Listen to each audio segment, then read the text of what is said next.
Nerdrotic, Critical Drinker, pretty much anybody who makes this kind of content, you have the dumbest fans. And I mean that as offensively as I possibly can. If you take offense to that statement because you are a fan of these two guys or any of these channels, that was the intention. Congratulations. I win again if you're offended by that. But no, I'm not being hyperbolic at all. They literally have the dumbest fans that are so brainwashed by these guys that they are devoid of any independent thought. They are devoid of consuming media without using the lens of the channels that they watch. Matter of fact, sometimes they don't even consume the media. They just listen to what these guys say, and then they go around repeating it. They're not even watching it. They're just repeating someone else's opinion on something that they're probably not watching. That's where we are when it comes to film and TV criticism now. Look, I'm making this video as a follow-up to a video I made a couple of days ago called Nerdrotic, Critical Drinker Have Lost, Star Wars Acolyte Exposes Their Lies. And I want to talk about the comment section. We're not going to look through it because it is rough, but I'm going to tell you what I'm seeing in my comment section. If you choose to follow that path into that comment section, I cannot take responsibility for that. But I just want to talk about it because it does sort of sum up my overall opinions of the communities that follow these channels. So what did I do with this video? Let me take you guys through my process before we get to the comments. I saw this thumbnail, I called it out, and I made a satirical version of this thumbnail, which several people in the comments of my video talked about using lame in a thumbnail and how weird is this and that or whatever. My people, like, seriously, it was a thumbnail made by Nerdrotic, and I simply edited the thumbnail to make fun of Nerdrotic. That's all it was. They don't even know that. The awareness just doesn't exist. They just don't know. That was one of the dumb things. But of course, the title is exactly what I convey in this video, which is talking about things they have said about the show that is either a misrepresentation, a lie, or just the dumbest take possible. And that's what I talk about. Nowhere in this video at any point in time do I try to convince the viewer of the Acolyte or somebody who may not be watching it, but anyone in general, about the quality of the Acolyte. Nowhere in this video do I sing the praises of the Acolyte and say that anybody who doesn't like it is absolutely wrong. You have to love the show. You can't have any criticisms of it. I never say that anywhere in this video at any point. Matter of fact, I tell you in the very beginning of this video that if you want to see my review, you can click here in this video and go watch the review because it's not a review. And then I go through and talk about a lot of the dumb stuff that is said about the show, like fire and space, all this other stuff. Essentially, it's just me sort of debunking all of the misrepresentation of everyone involved with the show. And there's a lot of it. I mean, even now, not covered in this video, apparently there's people mad saying that a guy on the show who is a larger guy, somehow is enabling like bad eating habits. We're talking about a universe where people kill and murder and do all these other things, but somebody who happens to be a little bit larger, that's somehow creating an environment and enabling people to have bad eating habits. This is where we are in criticism.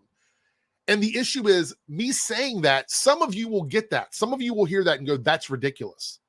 However, the ones that are brainwashed, the ones that have no independent thought themselves, the ones who cannot possibly see another point of view are the people in the comment section of this video who are attacking me in defense of Nerdrotic and Critical Drinker at all costs. And most of them are not watching the video.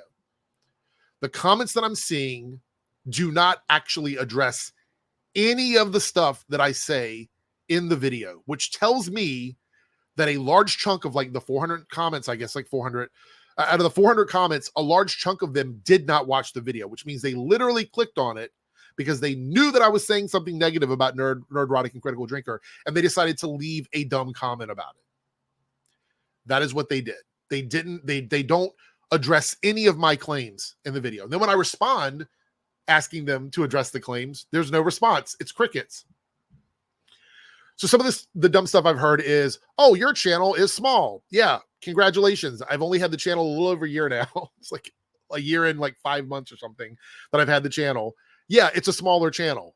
I restarted it last year, and I didn't really start doing uploads until the end of last year. It was pretty much like just testing the grounds. Anyway, the point is it's YouTube. Every channel starts out like this unless you're a mega corporation. Unless you're a mega corporation or a celebrity, you're going to start out with a smaller channel and you're going to grow over time. My channel's doing fine. I'm happy with it. Thank you so much for everybody that subscribed. I do appreciate it. Trying to get 2K by the end of the month. So I'm happy with that. It's like, okay, so you can see that I have a smaller channel. Congratulations. I don't know how that's a dunk. Everybody that you love, Nerdrotic, Critical Drinker, they all started out with small channels. And they also started talking about more popular things to boost their channel. And they're still doing that. So telling me that I have to talk that, oh, you're talking about more popular things on YouTube. Surprise, surprise. That's what people are talking about. Like, what are we doing here? What are we doing? Everybody on YouTube who does commentary does that. If we're talking about Star Wars or X-Men or Marvel or Disney or whatever, it's a lot of crossing of the streams. There's a lot of that happening, to reference Ghostbusters. Yes, people do that. We talk about other channels. That's what we do on YouTube.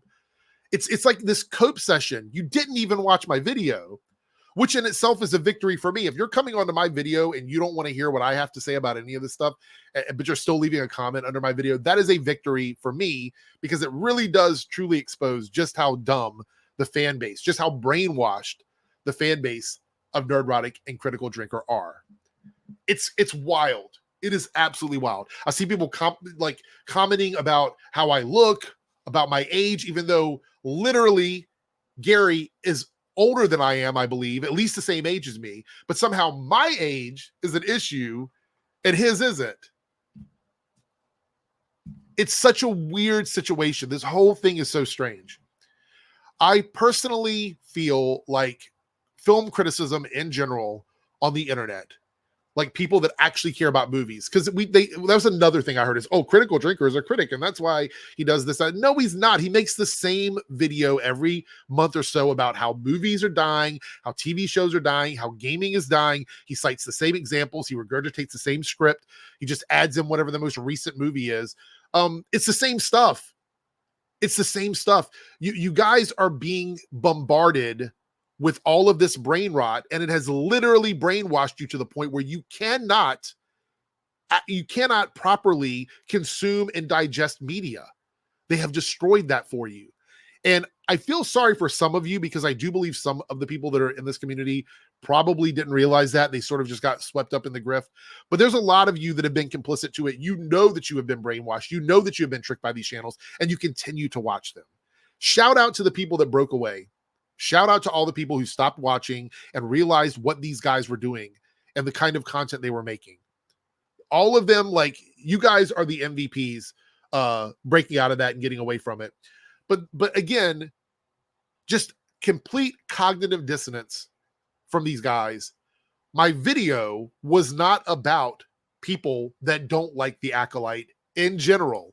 It was about very specific bad takes, bad criticisms, misdirections, narrative stuff. Like, that's what it was about. And they didn't even watch it, which literally just proves again that I am right. And I will keep being right about these guys. I will keep being right about their supporters. I will keep being right about all of this. And it makes people so angry. And again, thank you guys so much, the people that have subscribed to my channel. We are doing it. We are the revolution here on YouTube, and this algorithm that has been hijacked by these bad faith actors, these channels that are literally, they don't have anything left to say. If your criticism of the Acolyte as a show, as a piece of art is, they had fire in space for a series of movies where there is fire in space since the beginning, lightsabers, telekinesis, force powers, magic, all of these things. And your criticism is fire in space, or your criticism is someone has the same haircut as another person, or this one actor is a bigger guy, a chubbier guy. If that is your criticism on this series as a whole, you have lost. You have lost, and that's what I was saying in this title. Those are not valid criticisms against the quality of a TV show or movie. And you can cope about that. You can get in the comments and cope about that all you want. They are not valid criticisms. What happened to the criticism about the writing, the cinematography, the soundtrack, the score, the lighting, the VFX, the color? What happened to that? Did that go away? Because that's what these channels did like a year ago. And now they've moved beyond that because they realize the smoke and mirrors behind that doesn't work, because it was never about those things. It was never about them. Because now we have a show that they're going, oh, Rotten Tomatoes. Rotten Tomatoes critic score is obviously fake because it's Rotten Tomatoes and they can't be trusted because these critics are paid by Disney. Even though they keep looking at the audience score and they're like, oh, there's no way that that score is wrong. That score has to be right. That has to be the correct score. Even though it was being review bombed hours before the show came out, that's the correct score. Critic score is absolutely wrong because they're paid shills. And then if it were the other way around and the critics were downvoting it, but the fans were voting the show up, they would be like, oh, well, the critic score is right. And the fan score is the one where everybody's going through and botting it and love bombing it. It's a no-win scenario. And you guys have been trapped in this cycle of brain rot. You've been brainwashed by these guys. You have to break away from it. I'm telling you right now, for your own sanity, you have to disconnect. And that means maybe disconnecting from YouTube altogether. Maybe that means just getting rid of YouTube and walking away and taking some time to just really live life again. These guys are bitter, they're upset, and they're making money off of your outrage. They are literally outrage vampires. They are sucking you dry of outrage, and you keep giving it to them. And you're in my comment section defending them. They won't even defend themselves. You're doing it for them for free. That's weird behavior, brainwashed behavior. You're better than that. Break away from this bullshit.